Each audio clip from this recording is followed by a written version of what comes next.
Hello, my name is Taya Graham, and welcome to the Police Accountability Report. As I always make clear, this show has a single purpose, holding the politically powerful institution of policing accountable. And to do so, we don't just focus on the bad behavior of individual cops. Instead, we examine the system that makes bad policing possible. And today, we will achieve that goal by reporting on some breaking developments in the case of this man, Manuel Mata. That's because shortly after his bail was revoked during the sentencing of a corrupt cop, Manuel got out of jail and went straight back to cop watching. As you can see in this video I am showing you now, Mata backs up on a public sidewalk recording cops, a decision that reveals much about cop watching and an outcome, which we will show you, that also says a great deal about the state of American law enforcement. But before we get started, I want you watching to know that if you have video evidence of police misconduct, please email it to us privately at par@therealnews.com. And please like, share, and comment on our videos. You know I read your comments and that I appreciate them. And of course, we do have a Patreon link for accountability reports pinned below. So if you feel inspired to donate, please do. We don't run ads or take corporate dollars, so anything you can spare is truly appreciated. Okay, we've gotten that out of the way. Now, as you know on this show, we cover not just bad policing, but a phenomenon known as cop watching, meaning the collection of YouTubers and First Amendment activists across the country who use cell phone cameras and YouTube channels to hold police accountable and do so in ways that are unique and specific to each individual practitioner. A few weeks ago, we told you about this man, Manuel Mata. Mata is a cop watcher who was hauled in front of a judge during the sentencing of a Fort Worth police officer named Aaron Dean. Dean was facing years in prison for the brazen killing of Atatiana Jefferson, a case that prompted outrage after the officer shot the young woman without warning during a wellness check. But for reasons that have never been fully explained, after the trial was over and during the sentencing, in which Dean received 12 years in prison, his defense attorney asked the judge to swear Mata in as a witness, an unprecedented move that led to this troubling encounter and his arrest. Let's watch. I have issued you an oath to testify truthfully. Are you going to take that oath? I have a question, sir. No. Are you going to take that oath? No. All right. You are on bond on some cases, is that correct? Yes, sir. Those bonds are being declared insufficient, Sheriff. What's going on? What did I do? I need my lawyer present, sir. We will get your lawyer. You questioned me without Mata was jailed, but eventually released. However, rather than being intimidated by a system that would literally bend the law to put him behind bars, Mata went straight back to watching the cops on the streets of Fort Worth, a decision which would have devastating consequences for him. This latest chapter for Mata started on February 8th when he was filming on a sidewalk. There, he had been recording a lone Fort Worth cop from public property when the situation escalated. Let's watch. And she told me that she was conducting an investigation, that I had to stand behind her car, that it was a lawful order. I asked her what lawful order, state of penal code I'm violating. She could not. So she called backup. And here they are, people.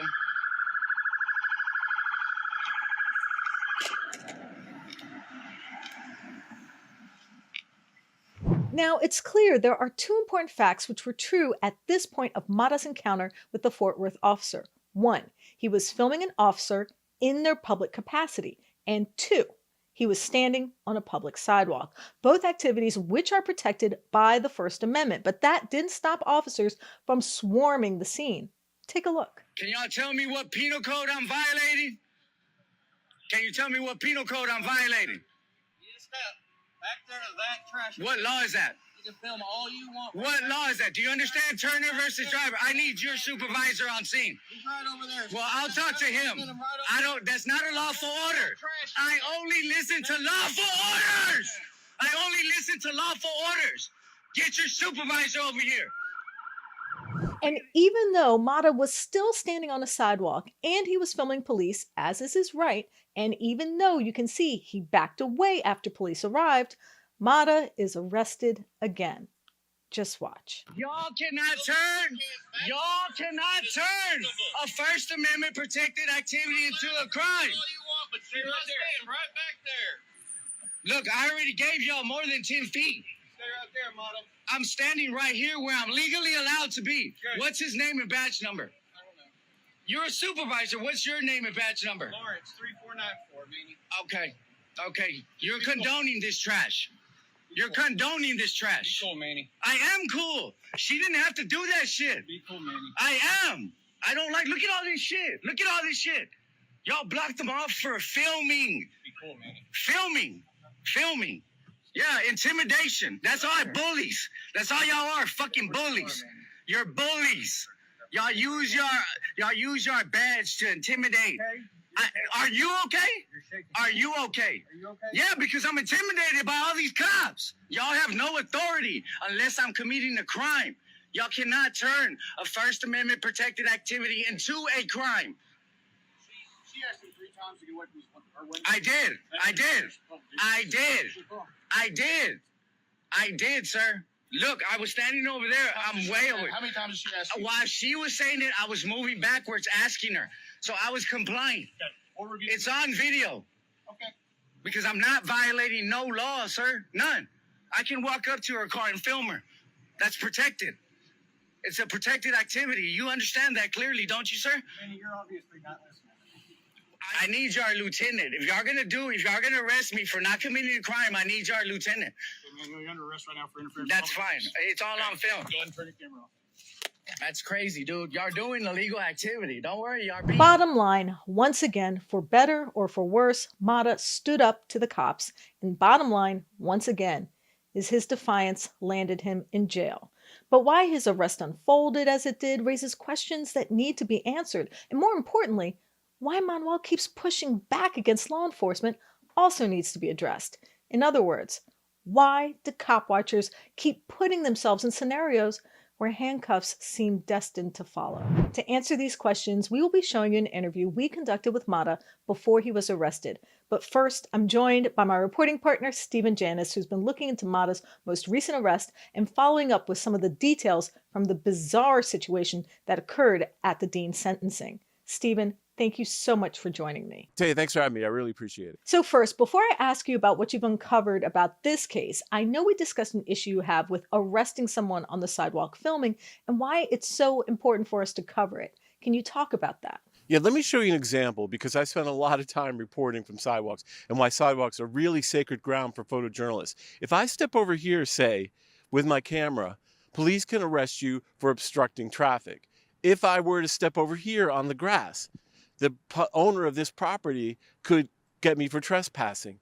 That means the only space where I have to do journalism in this whole area is the sidewalk. The sidewalk is sacred in that sense because without it, really photojournalism would be almost impossible. So that's why I think the sidewalk is so important, why, I think this case is critical, and why I hope Mr. Mata, sort of pursues this in some way through a lawsuit, because I really think we need to protect the ability of us to report from a sidewalk. It's the only place we have left, and we have to protect it. So what are Fort Worth police saying about this latest arrest? Have they made any comment? How are they justifying it? Yeah, I reached the Fort Worth police and they did get back to me. I had a couple questions, mostly about why they could arrest him while he's on the sidewalk just filming, how that was actually a crime. And they said, well, basically that they're charging him with interference with public duties. What that relates to is the fact that Mr. Mata was being, I guess, argumentative and not listening to the police officer. I guess the police officer was trying to make an arrest. They noted his erratic behavior. They noted his yelling, and they said he refused to follow instructions so that he was arrested. I think I need to push back on that a little bit. I mean, I understand that, no one watching the video is going to argue that he was not argumentative. But on the other hand, we don't see the part where he supposedly interfered with an arrest. And I think interfering with arrest or interfering with public duties is a pretty nebulous charge. And I think he did have a right to be on the sidewalk and film. I guess we'll have to see how this plays out in court. But for now, that's what police are saying. Now, following up on the mainstream media's coverage of Mr. Mata's previous arrest in the trial of Aaron Dean, where they accused him of terroristic threats, what's the update? Well, there is no update on these odd charges that the defense attorney for Aaron Dean raised with the media, which is terroristic threats. That has not happened, and I wasn't able to get any comment on if that was going to happen. But we have learned more details about what went on and what transpired in that trial, namely that the defense attorney after the sentencing, was calling each of the activists, including Mr. Mata, as witnesses in their appeal to actually have the trial moved. That not being able to move the trial was somehow injured his client, Aaron Dean, that is, and that the defense attorney wanted to move the trial, so he wanted to swear in the activists, as I said again, after sentencing to use in some part of the appeal. Why that rose to the level that Mr. Mata had to be arrested makes no sense.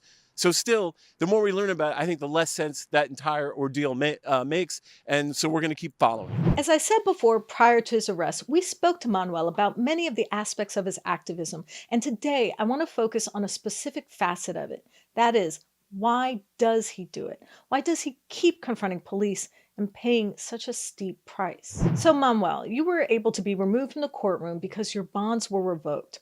What were those bonds for? I was arrested for filming a traffic stop where I was far away, and the dude actually abandoned his traffic stop to stop me, only because I already had filmed him other times and embarrassed him, right?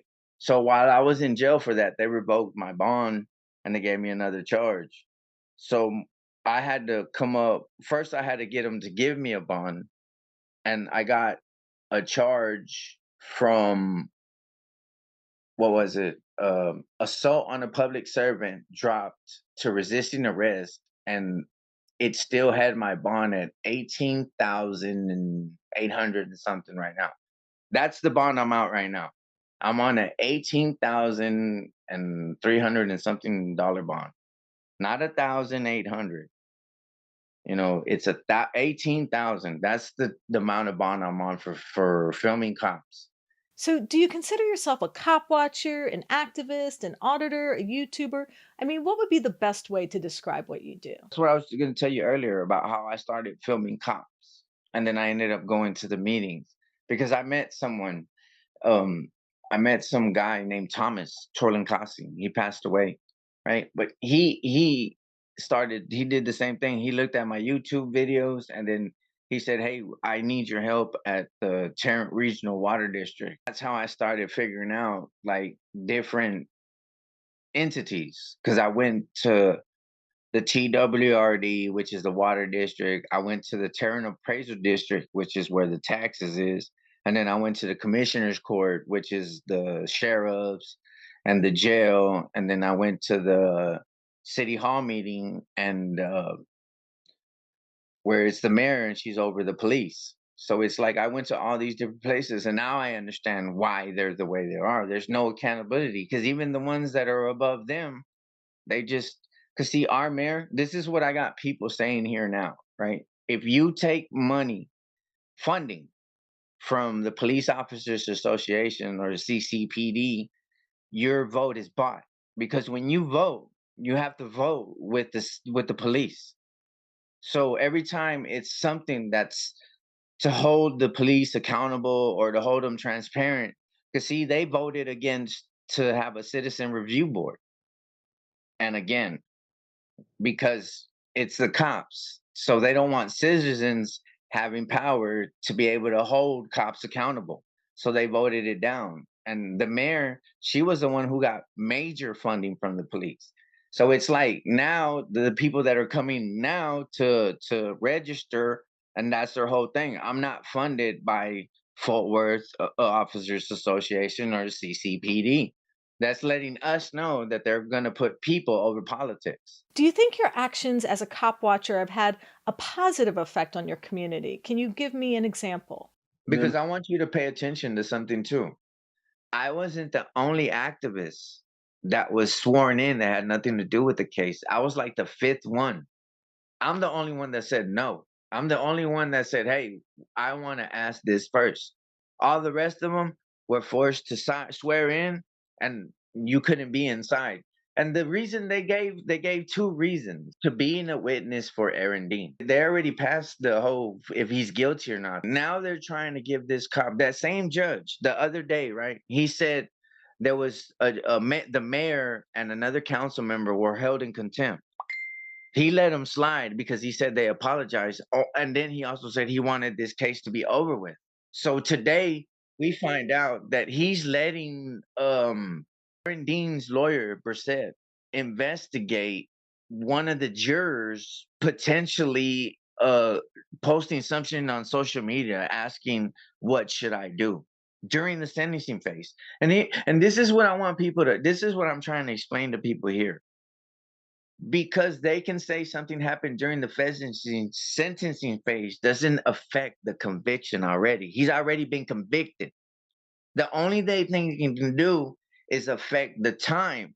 And to be honest, this is the only judge and the DA that they're going to get to cooperate with this trash. If they go somewhere else, that dude's getting above 12 years. So, what made you start this form of activism? What initially inspired you? I had started filming, and one night I was filming a shooting at a game room. It was already over. By the time I got there, I was late, and I was on a bike. And when I pulled up, there was only like two cops and the crime scene technician. I had noticed a cop that I had dealt with, and I know he don't like me. So instead of sitting there, I got on my bike and left. And then when I was going down on the bike lane, I noticed him behind me, and I was like, I'm not gonna take this dude to my house. Down a little bit further, past the police station, is a convenience store called QT Quick Trip. And I pulled up in there thinking there's bright lights, there's cameras, there's people. Nothing bad's gonna happen. Wrong. And he gets out of his car and he says, "Hey man, um, you need a light on your bike." And I'm like, "Cool, all right." And I spit. And when I spit, he goes, "Are you fucking spitting? Are you effing spitting at me?" And I'm like, "Nah, bro, what are you tripping on?" And then that's when he's all like, "So what are you gonna do?" And I'm like, "What?" So I started tripping. I'm like, "This dude is tripping." Instead of me keep going back and forth with him, I started filming him. And when I started filming him, it changed his whole demeanor. It's like this. And he goes, "Sir, all I'm asking," now I'm a sir. He goes, "Sir, all I'm asking is for you to, there, you need a light on your bike." I said, "That's cool. You already told me." And then I told him, "That's all right. Go back to what you were doing now. Leave me alone." And he goes, "No, you need to come. Matter of fact, come here." And he goes, "Let me see your." I said, "I'm not giving you no ID, dude. This isn't even a car." He goes, "Well, in the state of Texas, a bike is considered a vehicle." I said, "You know how brain dead you sound?" So it's like a whole back and forth. And then he starts getting real disrespectful. So I start cussing at him. I forgot what other stuff I had called him. And then what really got him mad is when he told me that I'm the one that doesn't have a life and I don't have a job. And I told him I do have a job and it's cleaning your mom's pipes. She pays me $1,000 a day. Oh, dude. And I flip him off.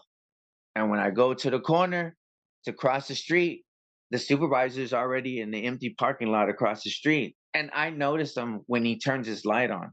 So he swerves at me and I swerve my bike, right? And I ended up swerving into one of those parking bumps. And he's like, "Hey, come here." He never said, "Hey, you're under arrest." He said, "Hey, come here." So I told him, "Man, F you, leave me alone." Because I already knew they were trying to hurt me. If you're trying to hit me like that, you're not trying to stop me legally. You're trying to hurt me because of what I just said to y'all for 20 minutes. So I already knew what time it was. So I got on my bike and I took off. They got even more mad because I lost them. I lost two of them, no, three of them on a bike, pedaling. That same cop that I had a 20-minute argument with turned off his the lights and sirens, turned off his headlights. And when I got to a corner, that's when he came around and boom, hit me. And where his body camera starts, he's saying, "Why did you run into my car?" And I told him, "Stop lying. Why'd you hit me?" I already knew I had him beat because on camera, I got him to admit, "How did I run? How did I evade arrest? What's the crime that I'm evading?" He said, "From the light, not having a light on my bike.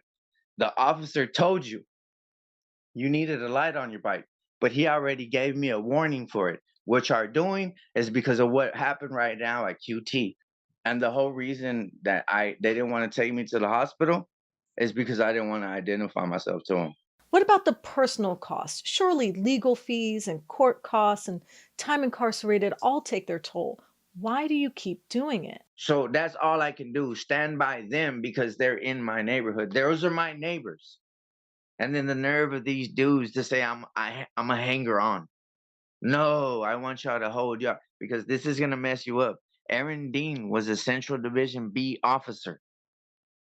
I live in Central Division B. I've been arrested illegally 7 fucking times by these losers. They send all the bad cops to this division. I've proven it. I've proven it. I've proven it. They're all garbage. They're all garbage. They lie and everything. One case they don't even want to bring up. They don't want to file it because T. Stevens, she's a female Fort Worth police officer. She was fired 3 years ago because they failed to render aid to a black dude they had in custody and he died from an accidental overdose because of cocaine. He told him, help me. I don't feel good. We don't want to hear it. He ended up dead, right? They fired all of them.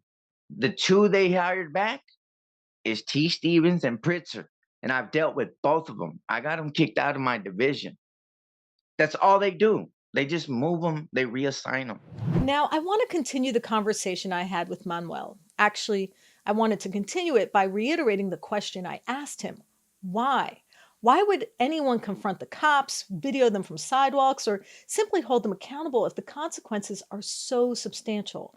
Why would anyone put themselves in a situation that could lead to being locked in a cage simply to film the police in what looks like routine circumstances? It's a question that I think is worth considering as we ponder the state of policing in America, but it's also a question that involves exploring some of the broader issues facing this country that often seem intractable, if not completely unsolvable. I think about this problem quite often because Stephen and I have been working on a long-form piece about this very question now for almost 2 years. We've talked to literally dozens of cop watchers and auditors and activists and YouTubers to understand what drives and motivates and otherwise prompts them to put themselves at risk simply to film cops. Now, our work is still ongoing, so I don't have an answer to that question yet.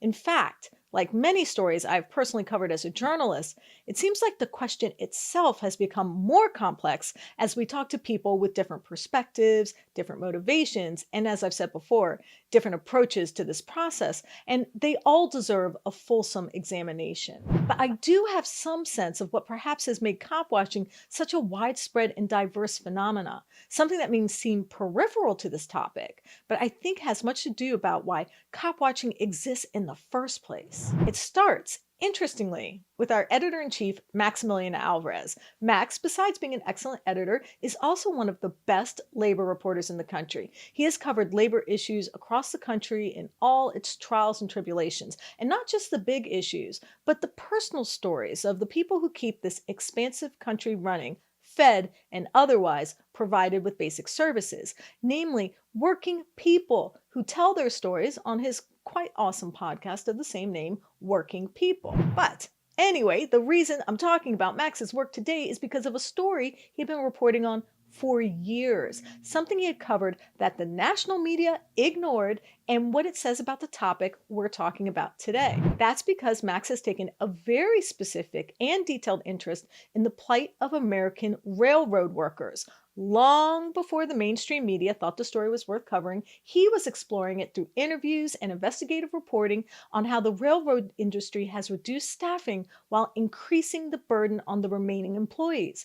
He also explored how these same frontline staffers keep the nation's critical supply chain functional, but could not take an unplanned sick day, and why those same companies who were making record profits all while cutting back on the number of engineers on freight trains and pushing back against enhanced safety improvements.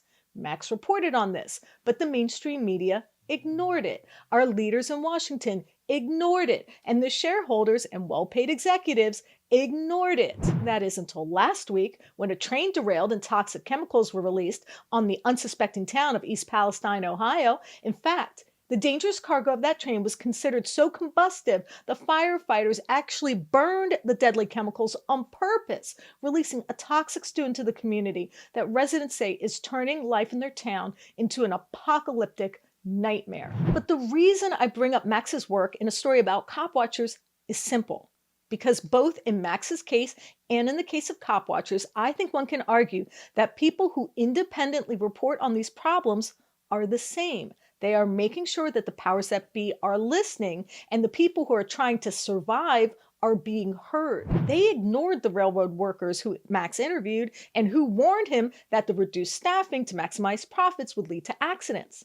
And we know for a fact they ignored cop watchers showing how police resort to handcuffs and arrests for trivial matters, further worsening the lives of people subjected to it. We know that the accident in East Palestine was preventable and that it is viewed as just the cost of doing business. And we know in this country, the often routine car stops that cop watchers film can turn deadly as well, with innocent people suffering irreparable harm over a broken taillight of all things. The point is that there is a very high threshold for the powers that be to demonstrate that they care about us, and a very low threshold for their willingness to put our lives and livelihood in jeopardy. I mean, think about it. People who risk their lives making sure crucial supplies are delivered across the country don't even warrant a sick day. Meanwhile, any of us, and I mean any of us, can be pulled over for not using a turn signal and end up dead.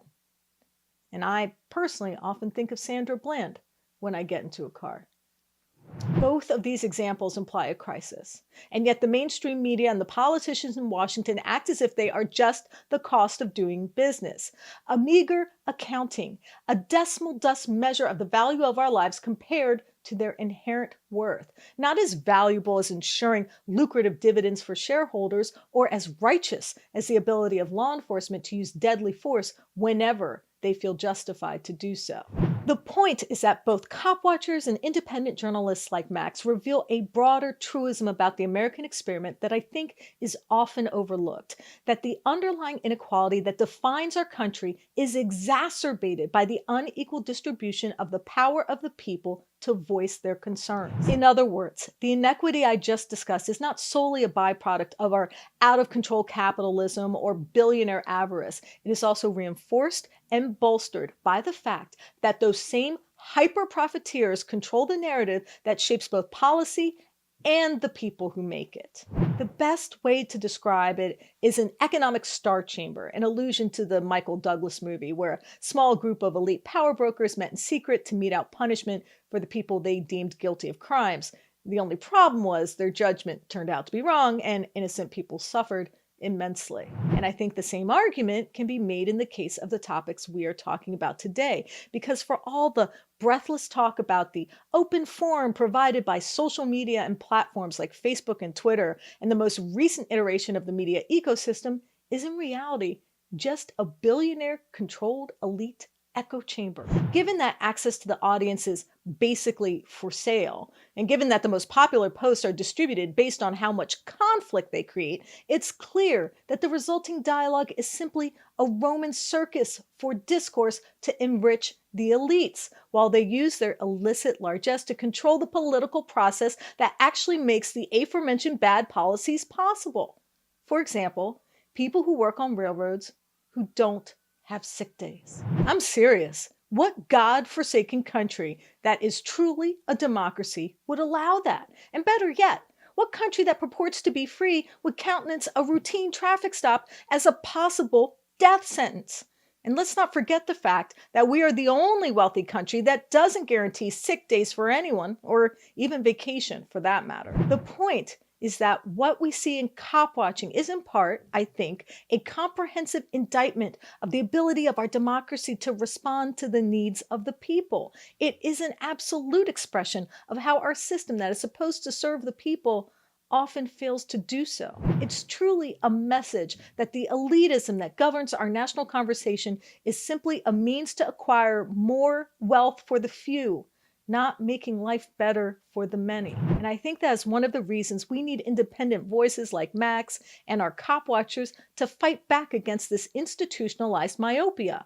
I think that's why we need independent voices who actually speak to the concerns of the people to shape a counter-narrative that calls into question the story of the munificent elites who deserved all the wealth that is rammed down our throats every day. We need the stories of you, of the people, of the many, to be told with the same care, the same seriousness, and with the same attention as the wealth-drenched yacht owner who is singularly destroying our planet. That's why we do this show.